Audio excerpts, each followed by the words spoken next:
Hello students of class 12th. Welcome to all of you. I want to teach you today the 7th lesson of poetry section from the passing of Arthur. From the passing of Arthur, composed by Sir Alfred Lord Tennyson. Before teaching you the poem explanation, let us point about the poet. Please. Alfred Lord Tennyson was born at Somersby in Lincolnshire, England, 1809. Alfred Lord Tennyson 1809 ईस्वी में England के Lincolnshire नामक राज्य के समर्सबाई नामक स्थान पर हुआ था। He was educated eight Trinity college Cambridge. उन्होंने कैम्ब्रिज विश्वविद्यालय के ट्रिनिटी डिग्री कॉलेज में शिक्षा को प्राप्त किया था। यानी ट्रिनिटी डिग्री कॉलेज जो एफिलेटेड था कैम्ब्रिज यूनिवर्सिटी से, उसी में उन्होंने अपनी शिक्षा को प्राप्त किया था। एट कैम्ब्रिज यानी कैम्ब्रिज विश्वविद्यालय में ही came into contact with a very promising and brilliant classmate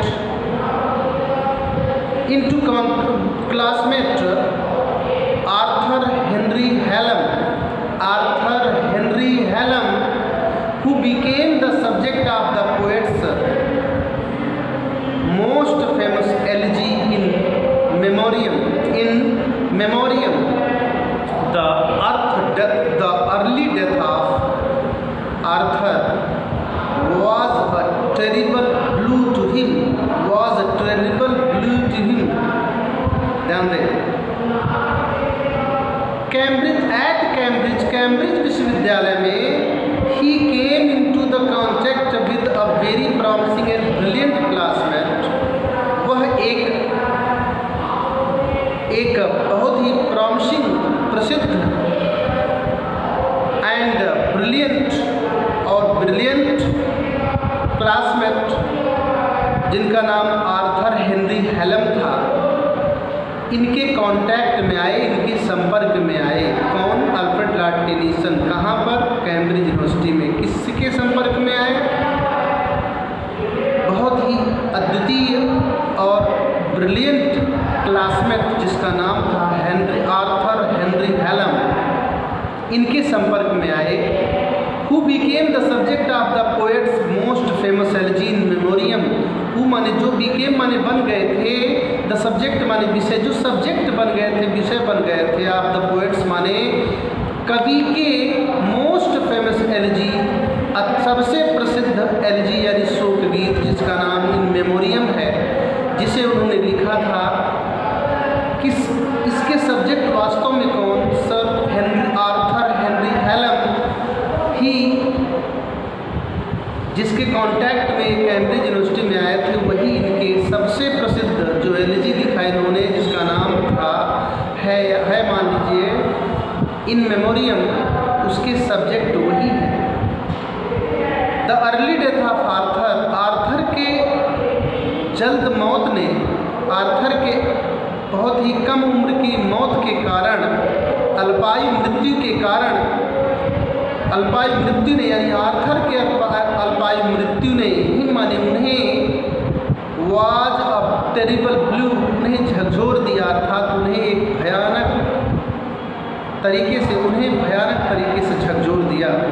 Tennyson was reputed representative poet of the Victorian age. Victorian age आप जान ही रहे हो। विक्टोरियन एज जो है, जब महारानी विक्टोरिया इंग्लैंड में शासन करती थी, तो जब से उनका प्रारंभिक काल है और उनके मृत्यु काल के बीच का जो समय है वो विक्टोरियन एज के नाम से जाना जाता है।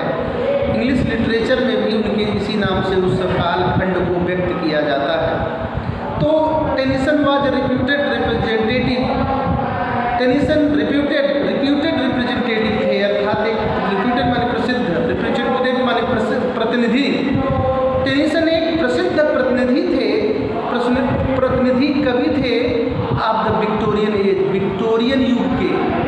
टेनिसन विक्टोरियन युग के एक प्रसिद्ध प्रतिनिधि कवि थे। एट कैम्ब्रिज यूनिवर्सिटी में, कैम्ब्रिज विश्वविद्यालय में ही रोट कन्वेंशनल वर्स ही माने उन्होंने रोट माने लिखा था, कन्वेंशनल माने पारंपरिक, वर्ष माने काव्य। उन्होंने पारंपरिक कविता को लिखा था, उन्होंने पारंपरिक कविता की रचना की थी। बाई एंड बाई, धीरे धीरे करके अप्लाज एंड फेम, अप्लाज माने होता प्रशंसा एंड फेम माने प्रसिद्धि, धीरे धीरे करके प्रशंसा और प्रसिद्धि के माने आती गई, तुही माने उन्हें, अर्थात धीरे धीरे करके उनकी प्रशंसा होती गई और वह प्रसिद्ध होते गए। हिज कंटेम्पररीज, कंटेम्पररी माने होता समकालिक, हिज कंटेम्पररीज उनके समकालिक यानी उनके साथ जीवन यापन करने वाले उनके जो समकालिक लोग थे वो लव्ड एंड एडोर्ड हिम, उन्हें प्रेम करते थे और उन्हें बहुत प्रेम करते थे। प्रेम, लव माने प्रेम करना, एडोर माने होता है अधिक पसंद करना, उन्हें प्रेम करते थे एंड और एडोर्ड और अधिक पसंद करते थे, अर्थात अधिक प्रेम करते थे।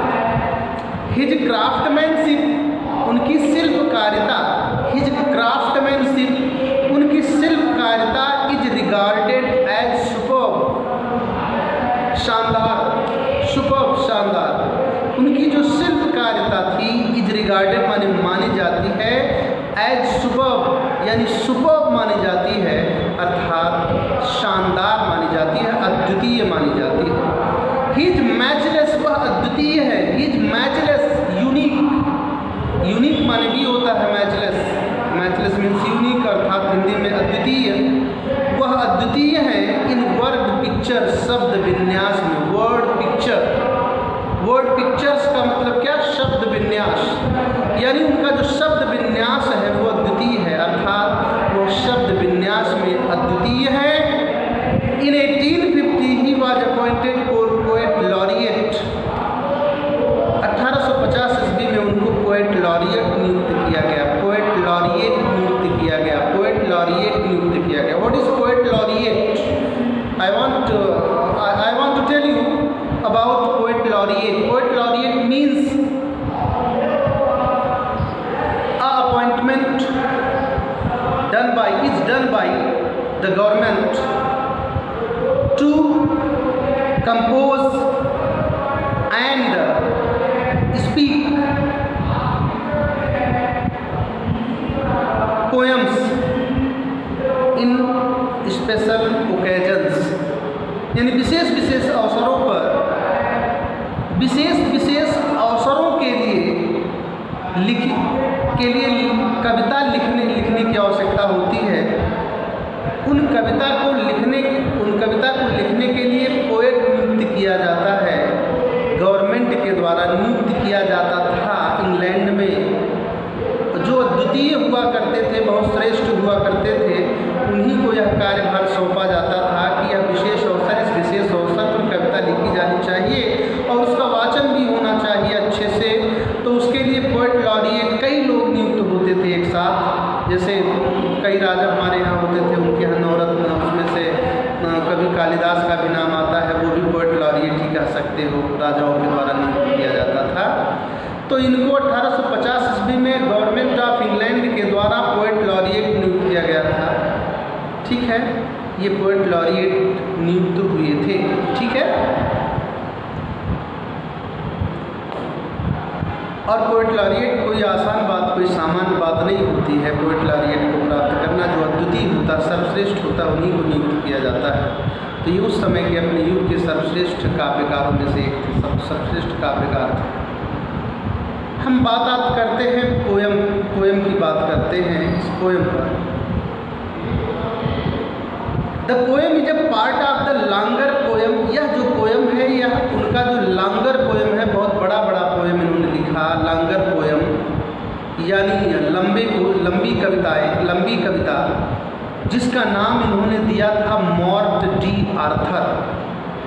मॉर्ट डी आर्थर नामक लॉन्गर पोएम से यह लिया गया है और उसका एक छोटा सा भाग आपके इस इंटरमीडिएट के सिलेबस में नाम चेंज करके द पासिंग ऑफ आर्थर, यानी आर्थर का, आर्थर हेनरी हेलन नामक वही व्यक्ति, राजा आर्थर हेनरी हेलन, ठीक है। तो राजा आर्थर हेनरी हेलन की मृत्यु हो जाती है, मृत्यु होने वाली होती है। उनके राज्य में बहुत ही भयानक युद्ध होता है, शत्रु आक्रमण कर देते हैं और सारी की सारी सेना मारी जाती है, कोई नहीं बचता, सारी सेना खत्म कर दी जाती है शत्रुओं के द्वारा। यह राजा आर्थर अकेले बचते हैं, लेकिन ये भी मरणासन्न अवस्था में कह दीजिए हैं, पूर्ण रूप से घायल हो चुके हैं राजा आर्थर, समझते जाइए। और इनकी 3 पत्नियां थीं, तीनों पत्नियां, और एक इनका जो सेवक था, सरदार था, जिसका नाम था बेडीवर। बेडीवर को साथ लेकर के राजा आर्थर अपने अंतिम यात्रा पर निकलते हैं। तो उस अंतिम यात्रा पर निकलते समय उनका जो परम सेवक, परम योद्धा जिसका नाम बेडीवर था, वो बहुत ही दुखी हो जाता है और अपने दुख को प्रकट करता है, बहुत ही दुखी होता है। तो राजा आर्थर उसे समझाते हैं, बहुत समझाने का प्रयास करते हैं कि ऐ बेडीवर, दुखी मत हो, किसी के जाने से दुनिया समाप्त नहीं होती है, ठीक है। बहुत ही अद्वितीय ढंग से यहाँ पर व्यक्त किया गया है। राजा आर्थर जाते जाते अपने परम सेवक बेडीवर को समझा रहे हैं, जो उनका एकमात्र योद्धा युद्ध में बच जाता है, उनका परम सेवक है बेडीवर। बेडीवर को समझाते हुए राजा आर्थर कहते हैं, क्या कहते हैं, स्लोली माने धीरे से, and slowly answered Arthur from the barge, the old order changed the yielding place to new, and God fulfills himself in many ways, lest one good custom should corrupt the world। यहीं तक मैं आपको पढ़ाऊंगा 4 line, उसके बाद अगले video में पढ़ाऊंगा। And slowly answered Arthur from the barge, barge का मतलब होता है नाव, यानी बोट। नाव में सवार होकर के अपनी तीनों रानियों के साथ अपने उस नाव में बैठ जाते हैं, क्योंकि वहाँ से छोड़कर चले जाना चाहते हैं राजा आर्थर, क्योंकि सब कुछ नष्ट हो चुका था, शत्रु उनको मार देते ही। इसलिए राजा आर्थर अपनी तीनों रानियों के साथ अत्यंत घायल अवस्था में है और अपनी तीनों रानियों के साथ उसी नाव में बैठते हैं, और बैठते हैं तो उनका जो परम सेवक बेडीवर था वह भी उनके साथ जाने की जिद करता है। तो इस प्रकार से बेडीवर को समझाते हुए राजा आर्थर कहते हैं, from the barge, barge means होता है नाव से, यानी अपने नाव में तीनों रानियों के साथ बैठ करके राजा आर्थर ने स्लोली माने धीरे धीरे, अर्थात सॉफ्ट वॉइस में, एंसवर्ड माने उत्तर दिया। राजा आर्थर ने अपनी नाव में बैठ करके अपने परम सेवक बेडीवर को समझाते हुए स्लोली माने धीरे से, अर्थात धीमी स्वर में, एंसवर्ड माने उत्तर दिया। कहता है, क्या कहते हैं राजा Arthur, the old order changed, old माने पुरानी, ऑर्डर माने होता है व्यवस्था, पुरानी व्यवस्था, पुरानी परंपराएं, पुरानी रीत रिवाज, चेंज्ड माने बदलती है, यील्डिंग प्लेस टू न्यू, क्या करने के लिए, क्यों बदलती है, यील्डिंग माने समर्पण कर देती हैं, प्लेस माने अपने स्थान को, टू न्यू माने नई के लिए, नए के लिए, अर्थात नई परंपरा के लिए, नई व्यवस्था के लिए अपने स्थान को समर्पण कर देती है, सरेंडर कर देती है। यानी क्या, राजा आर्थर अपने बेडीवर को समझा, परम सेवक बेडीवर को समझाते हुए कहते थे, ओल्ड ऑर्डर चेंज, पुरानी परंपराएं बदलती हैं, पुरानी व्यवस्थाएं बदलती हैं, यील्डिंग प्लेस टू न्यू, और नई उनका स्थान लेती हैं। का मतलब ये है कि नई के लिए अपना स्थान समर्पित कर देती है। पुरानी परंपराएं बदलती हैं, कैसे, नई के लिए अपने आप को सरेंडर कर देती हैं, यील्ड कर देती हैं। मतलब ये हुआ, पुरानी परंपराएं बदलती हैं और नई को स्थान देती हैं, अर्थात उसके स्थान पर नई परंपराएं आती हैं, नई रीति रिवाज और व्यवस्थाओं का परिकल्पन होता है। And God fulfils himself in many ways. And God और भगवान, फुलफिल्स माने पूरा कर देता है और भगवान पूरा कर लेता है। हिमसेल्फ माने अपने आप को अर्थात अपनी इच्छा को। एच कैपिटल है यानी ये किससे संबंधित है? गॉड से। जहाँ जहाँ भी गॉड से संबंधित प्रोनाउन भी होगा वह भी पहला अक्षर कैपिटल होगा। एंड गॉड, देखिए गॉड का पहला अक्षर कहीं भी हो। एंड गॉड फुलफिल्स हिमसेल्फ, और भगवान हिमसेल्फ माने अपने आप को अर्थात अपनी इच्छा को, फुलफिल्स माने पूरा कर लेता है, इन मेनी वेज माने कई तरीकों से, और भगवान अपनी इच्छा को कई तरीके से पूर्ण कर लेता है। अर्थात भगवान के पास अपनी इच्छा को पूर्ण करने के लिए बहुत सारे तरीके हैं, और ऐसा भगवान इसलिए करता है क्योंकि lest one good custom should corrupt the world. Let one good custom, let means होता है lest one good custom. Lest means होता है कि कहीं ऐसा ना हो। लेस्ट क्या है? कंजंक्शन है कि कहीं ऐसा ना हो। वन गुड कस्टम, एक अच्छी रीति रिवाज, एक अच्छी परंपरा, एक अच्छी व्यवस्था बहुत दिनों तक ठहर करके शुड करप्ट द वर्ल्ड, पूरे संसार को करप्ट ना कर दे, भ्रष्ट ना कर दे, बर्बाद ना कर दे।